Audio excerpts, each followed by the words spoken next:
कल हमने 15 क्वेश्चन कर लिए थे जनवरी वीक 2 के, और अब हम स्टार्ट करेंगे नेक्स्ट क्वेश्चन। ओके, स्टार्ट करते हैं। तो फर्स्ट क्वेश्चन इज, जो कि इन एक्चुअल होगा आपका क्वेश्चन नंबर 16।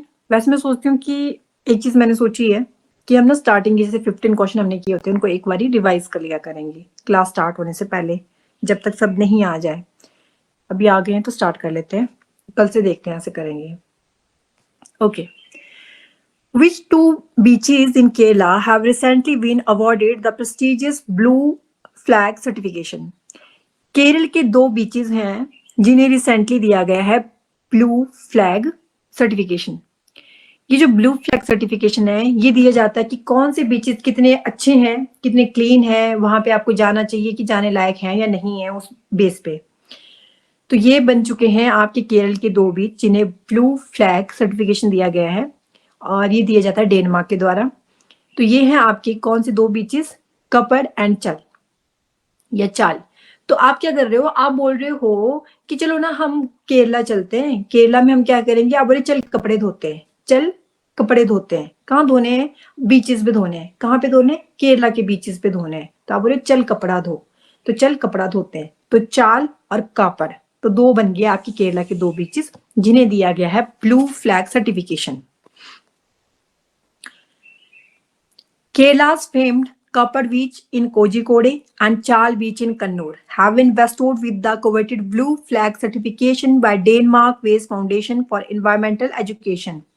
तो डेनमार्क के द्वारा दिया जाता है कहाँ का इन्वायरमेंट कितना नीट एंड क्लीन है, कितने अच्छे से उन्होंने उसको वेल ऑर्गेनाइज रखा हुआ है, उसके बेस पे वो ब्लू फ्लैग सर्टिफिकेशन देते हैं। कुछ इस तरीके का होता है। और ये दिया गया केरला को जो कापड़ बीच है जहां आप कपड़ा धोने जा रहे थे, ये कोझिकोडे के अंदर है, और जो चाल बीच है ये केरल के अंदर भी पर्टिकुलरली कहाँ पे, कन्नूर में है।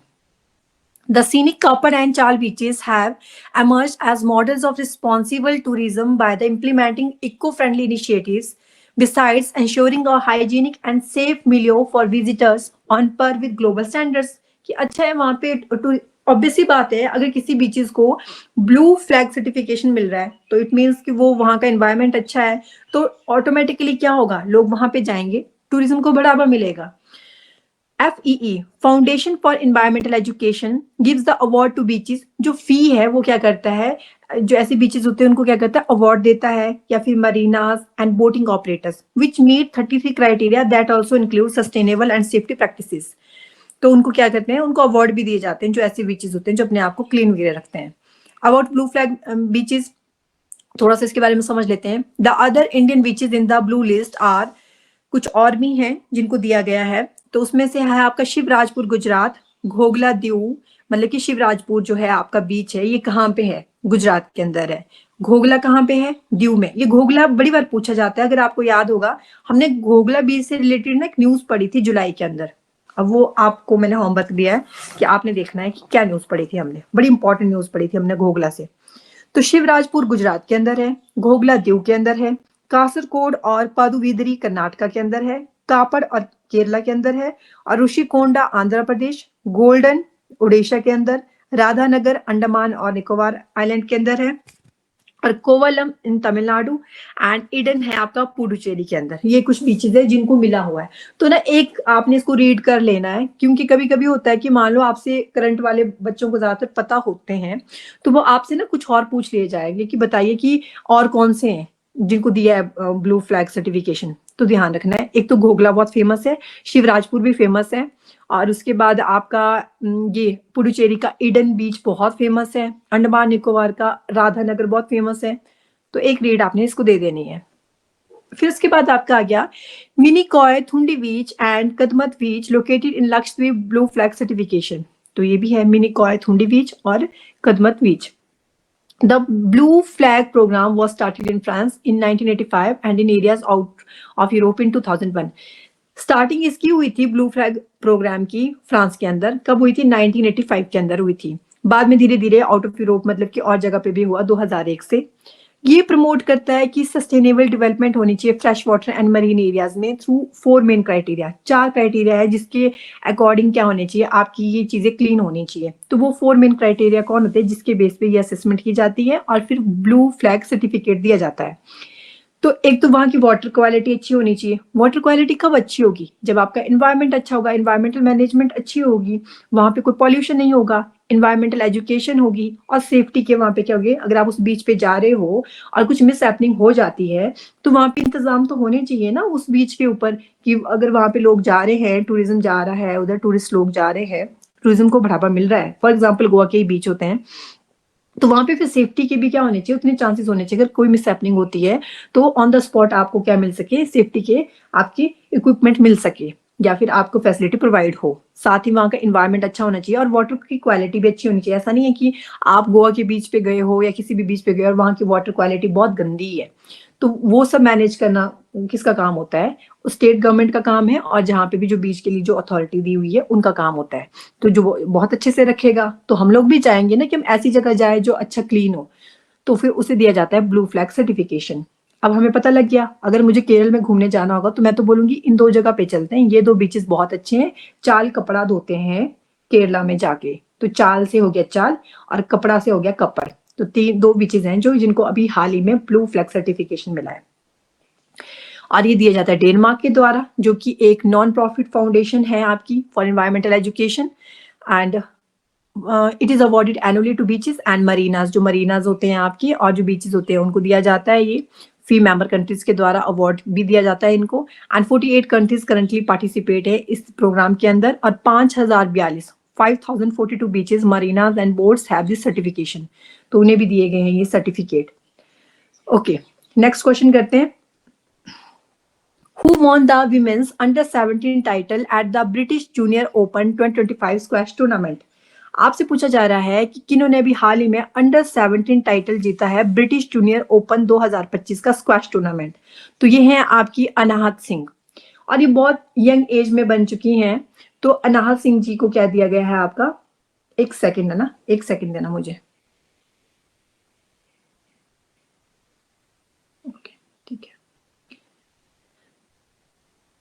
तो ये जो अनाहत सिंह है ये आपकी है अंडर 17 कैटेगरी के अंदर, इन्होंने क्या जीता है आपका British junior open 2025 squash tournament. तो एक क्वेश्चन आपसे ये बन गया कि बताइए जो अनाहत सिंह है वो किससे रिलेटेड है?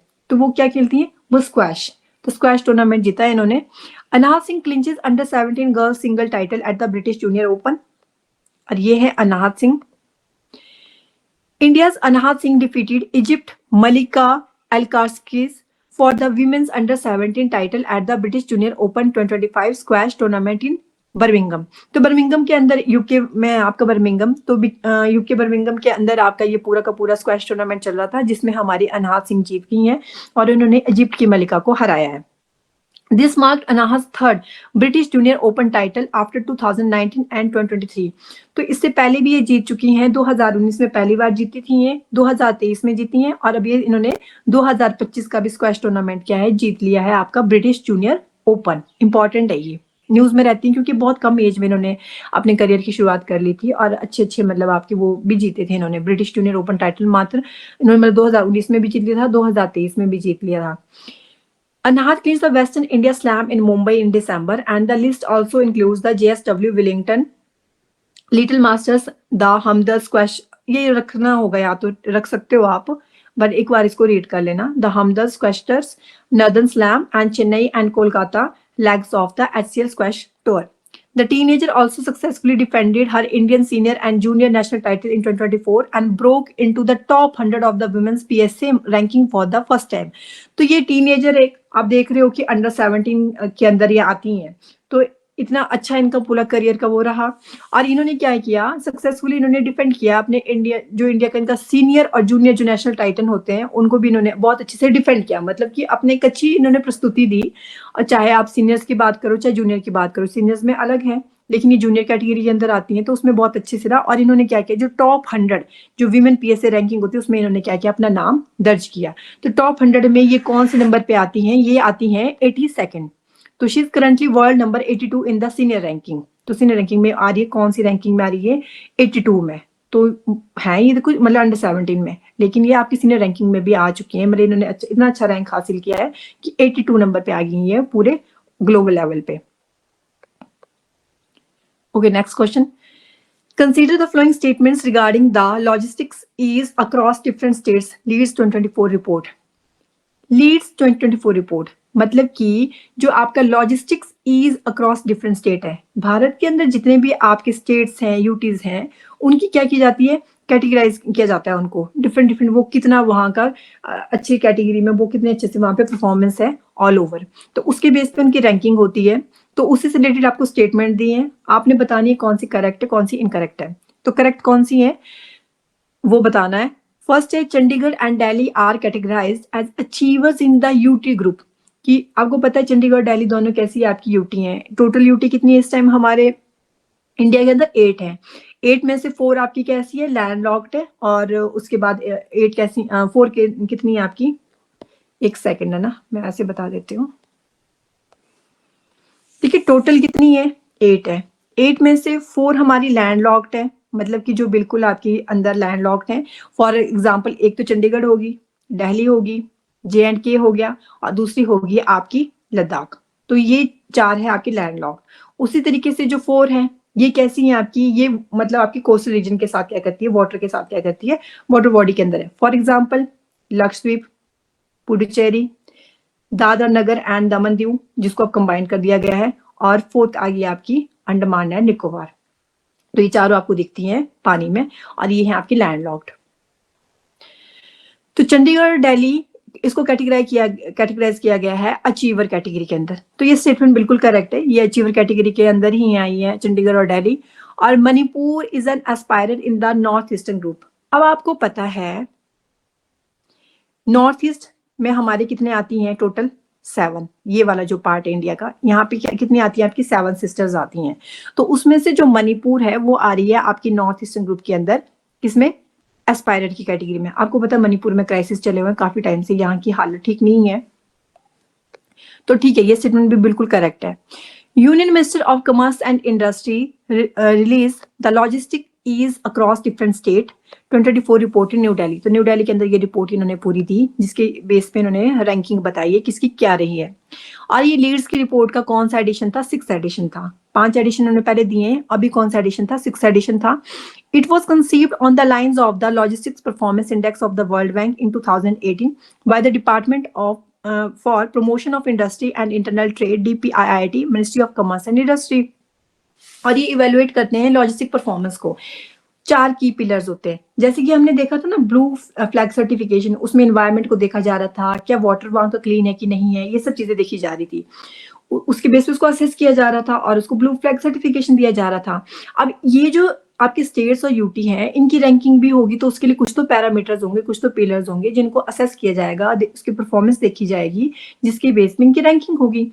तो वो भी आपके 4 की पिलर्स है। ये भी आपको चारों के चारों लर्न होने चाहिए, क्योंकि आपको पता है एग्जाम का लेवल टफ हो गया है, तो वहां पे स्टेटमेंट वाइज क्वेश्चन आते हैं।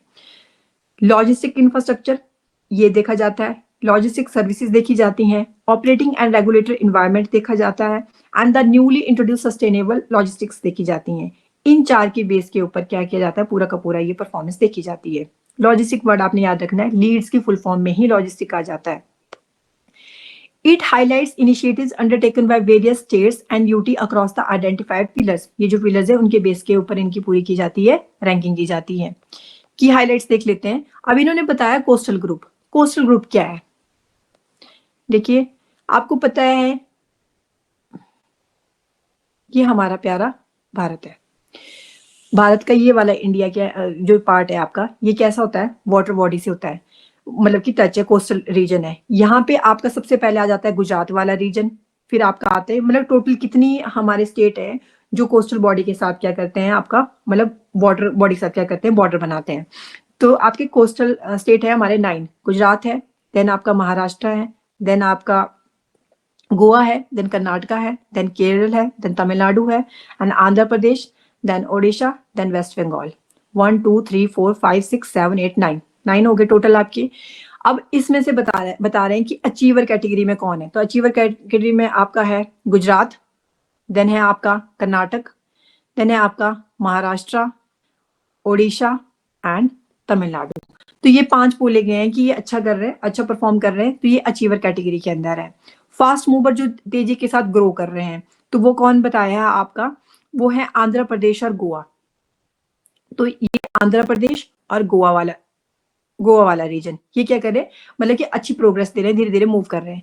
एस्पायरर कैटेगरी में थोड़े भी जो स्लो इसमें चले हुए हैं, तो वो है आपका केरला, ये वाला रीजन, और एक है आपका वेस्ट बंगाल वाला रीजन।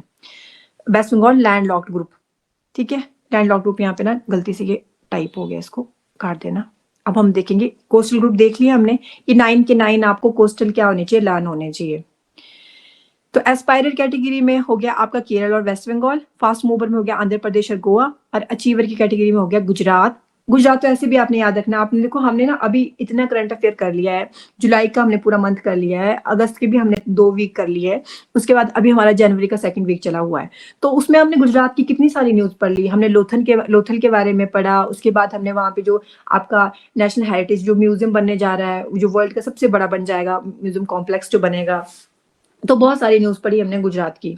तो इसलिए गुजरात तो आपने याद रखना ही है कि अच्छे से ग्रो कर रहा है। तो अचीवर कैटेगरी में कर्नाटका भी नाटक करता है, बेशक नाटक करता है, लेकिन नाटक करते करते बड़ी तेजी से आगे बढ़ रहा है, तो 2 भी याद रह जाएंगे। देन महाराष्ट्र में तो आपको पूरा बॉलीवुड मिल जाएगा, तो वो भी तेजी से ग्रो कर रहा है। Then Odisha, then Tamil Nadu. Landlocked group, landlocked मतलब कि जो पूरी तरह से क्या है, जमीन से पूरे घिरे हुए हैं, जिसमें से हमारा प्यारा हिमाचल भी आता है। और तो अचीवर कैटेगरी में हरियाणा है, तेलंगाना है, यूपी है और उत्तराखंड है।